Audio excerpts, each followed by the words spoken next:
I lived the first 24 years of my life not really living at all. My disability held me back from living life, achieving my goals, and it even stopped me from leaving my house. Or so I thought. Now, I want you to think about this question I'm about to ask you, because I can almost guarantee that by the end of this, you'll be looking at it in a whole new light. What is holding you back in life right now? Is it your age, your gender, your education level? Maybe it's your upbringing or nationality. Or like me, you might have a disability. I'm here to share the single most important lesson that I've learned on my journey, and it's that my disability never held me back, but it was my mindset about my disability that did. We all face challenges and encounter barriers on our path, but what we don't realise is that it's not the obstacle that stops us, but it's the way we perceive and respond to the obstacle that keeps us stuck. We are the ones holding ourselves back in life, and we might not even realise it. My name's Chanel, I'm a motivational speaker and a disability advocate, and I view the world through a different lens, literally. At the age of 4 on a random Monday morning, my family and I decided to make a trip to the doctor's office before we set off on our travels. What we didn't realise is that our lives were about to change forever. As the doctor ran a torch across my eyes, he noticed something was alarmingly wrong. My family and I will never forget the words, "We can't tell you how or when, but your daughter is going to go blind. She will never live a normal life." But my family refused to accept that second part, and I am glad that they did. I've had people fly in from all over the world to look at my eyes as a case study, and I quote, "It has never been seen before." Fast forward to the age of 25 now, I see 30% vision total, and this has remained stable for my whole life. This photo on your left is what someone with 20/20 or 100% vision would see, and then this is what I see. Now, this is my editing skills, so don't judge me. Now, this is a normal eye. As you can see, it looks healthy with no blemishes. Well, this is what my eyes look like. You can say it's like craters on the moon or mold almost. The specialist describes it as you're throwing paint on a wall. You can imagine that it's quite messy and blotchy. This is like my vision. I've got this scarring on the back of my eyes. Comparing on the left is the normal eye to my right eye, which is significantly worse, and that one is legally blind. I have lived with a disability my whole life, so I've grown up with some very negative beliefs about myself.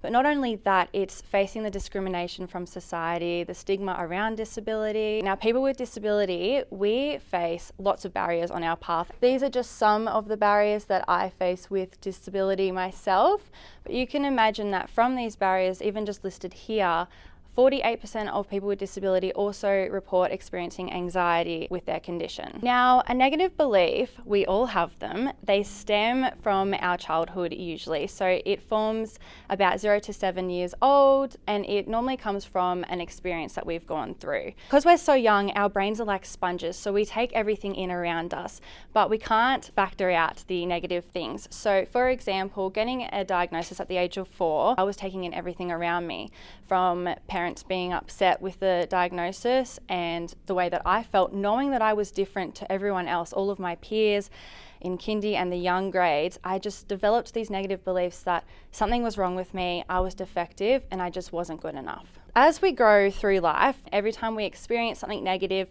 these beliefs are then proven right. Along my journey, I can think of many examples where my beliefs were being proven right to me. For example, at the age of 5 to 10 years old, I was a competitive swimmer. One morning as I was about to race, all of us were in the pool ready to start our backstroke, and the coach runs over, stops the race, pulls me out of the pool and gets me to walk halfway down and jump back in there as it would make the race fair. Now, this was in front of everyone. As you can imagine, I was mortified. I stood there and just howled my eyes out, ran to the bathroom, and I never actually competed again. I was shown firsthand on this day that I was not as good as the other kids. They weren't getting pulled out of the pool, it was just me. So something was clearly wrong with me. As you can see, my negative beliefs were being proven right. Growing up and going through school, that was probably one of the hardest times. In the classroom, I could never read the board, but I didn't want to stand out, so I would sit with my friends at the back and I would ask my friend what it said on the board, but if she read too loudly, I would tell her to be quiet because I was just so embarrassed. None of the other kids could know about my condition. I feared if they knew about my condition, they would think I was weird and they might abandon me and I would be an outcast. So I just did everything I could to try and fit in. I even got offered to do some special exams at school and sit outside the classroom and get some help, but I refused all of the time because I didn't want to be different. However, at the age of 16, unfortunately, I received the devastating news that I would never be able to drive a car, and this obviously set me apart from others. All my friends, even my younger sister, would be able to achieve this milestone, but I would never be given this opportunity, and that set me apart majorly. So my beliefs were just heightened from this stage on. I was defective, I was a failure, and it was just on repeat in my mind. From this, I started to spiral. I started to not go to the gym because of these beliefs. I can't read the weights, or I can't see if someone's using a machine. So I would get there and I would just turn around. I wouldn't even go. I would cancel my plans with my friends because unless they picked me up from my house, I would have to try and spot them in public, and that just became too overwhelming. Again, I could embarrass myself and wave at the wrong person, which I'm sure we've all done before. Even things as simple as going to the grocery store or going clothes shopping. I can't read the price tags or the labels or menus in restaurants, and it all just became too overwhelming. These beliefs were circling my mind. I just was housebound. From this, I had to leave my 9-to-5 that I loved so much. I just couldn't handle the smallest of tasks because I think I was so overwhelmed. I was in the state of fight or flight. Because of all of this, I lost some key relationships in my life, and having 30% vision, I rely heavily on other people for support. I look at them as like a lifeline and I need them to survive. So when the relationships left my life, I actually hit rock bottom. Something needed to change urgently. I think sometimes hitting rock bottom, it really shows you that you need to change your life. I've always been quite proactive in my life, and I do thank my parents for this because they've led that path for me, especially never giving up with my disability and diagnosis. I booked myself into therapy. I started exercising every single day, and I use social media in a positive way. Every night before bed, I would type in mindset or motivation or something like that. And there was just so many videos on our minds, and I learnt so much because I wanted to understand why I couldn't control mine anymore. I learnt 3 very valuable lessons, and this is what has changed my life. The first is that we have 60,000 thoughts per day, and of these, 80% are negative and 95% are from the day before. So we only have 5% new thoughts every day, and you would hope that they're positive because it's not looking good. Our thoughts, they're not facts. So they can be challenged and changed, whereas I was thinking that I was stuck that way forever. The second thing I learned is about fear. So we are only born with 2 fears, is the fear of falling and the fear of loud noise. Every other fear is learnt from somewhere else, which means, again, that we can overcome them because they're not ingrained within us. And the third thing that I learned, which in my opinion is the most valuable. Have you ever wondered why some people can achieve so much and other people get stuck at the first hurdle? That is because the more we push ourselves out of our comfort zone, part of our brain actually grows. So this person over here that is experiencing a hurdle, and they believe within themselves that they don't have it within them to overcome it. They don't have the effort and willpower.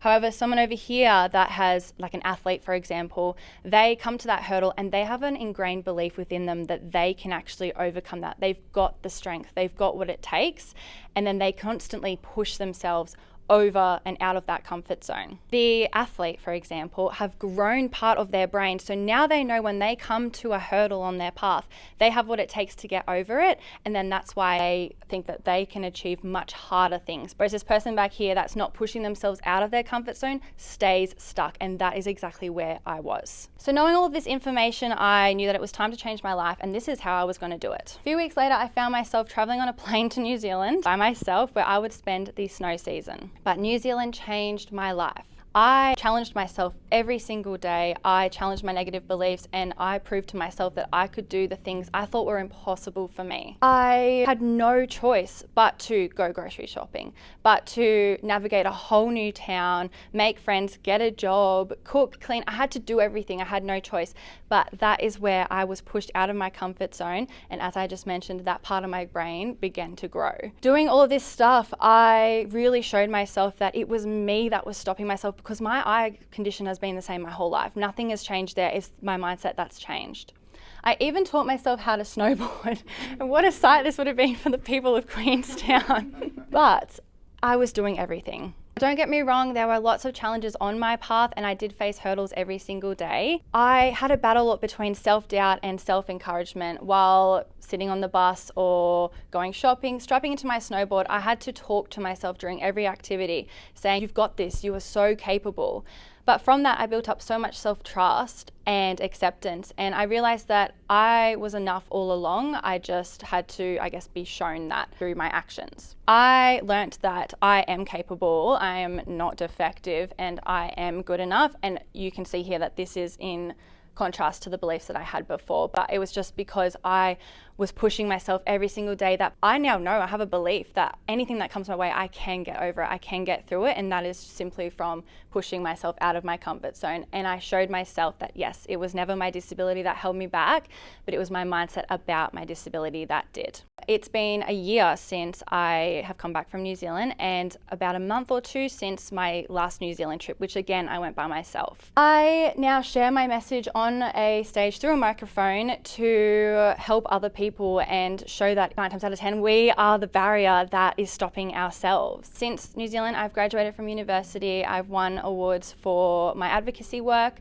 I've also started my own business where I'm a motivational speaker, and I have an online platform of about 15,000 followers with disability and non-disability where we share our stories and I advocate for change. I did a video about not being able to catch public transport even though it's supposed to be there to help people with disability.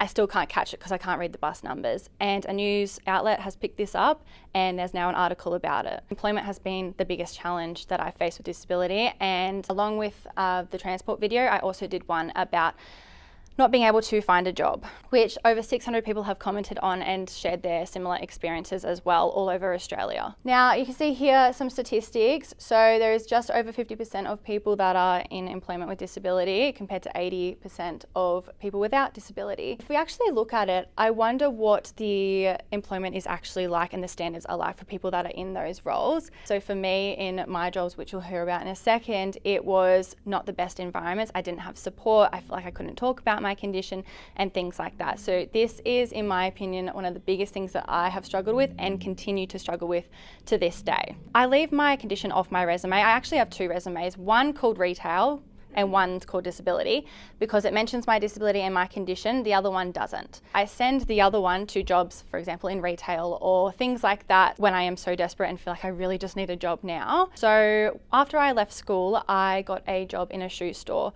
Now, I didn't mention my disability because if I mention it on my resume, I won't hear back. I will not hear back from anyone. I've got a degree, I've got so much experience in administration, and I know that I've got skills.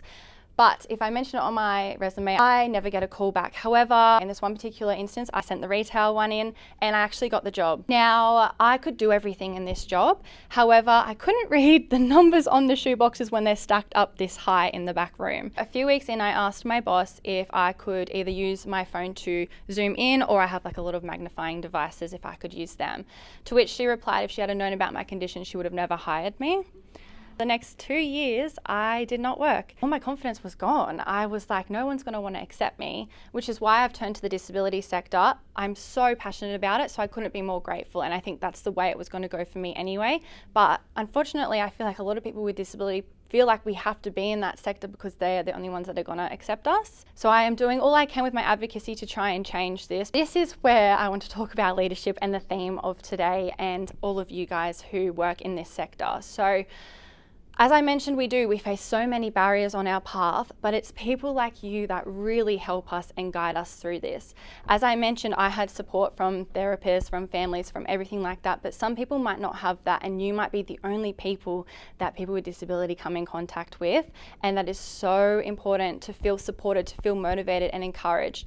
The biggest thing that I want to share today is that I believe people with disability, we need to be advocates. We need to be in these leadership positions and roles for changes to be made, but we can't do that unless we feel like we are capable or we are supported, and that is where everyone that works in the sector is so valuable because you are the ones that will make us feel that way. I didn't know what I was capable of until I was shown, and those experiences like in the swimming pool they really tear people down. All the employment, it tears people down. So it's people that work in the sector that are really going to help us get to where we need to go.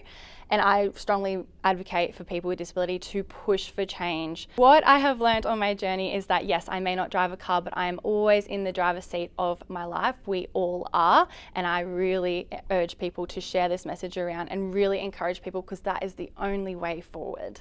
I was told that I would never live a normal life, but here I am living an extraordinary one, and it is because I pushed myself, I challenged myself, and I have got that support, and that is my key message for today. Now, I have started a disability podcast. It's called Disability Rewired, where we share awareness and advocacy and everything on disability. I'm co-hosting with one of my good friends, Michaela. We are releasing our first episode on the 6th of January, and there's a QR code here if you wanted to scan and follow along. It's just to our Instagram. But this, I think, more of this stuff, especially with the social media, we're giving a platform for people with disabilities to have a voice. So thank you so much for listening to me today.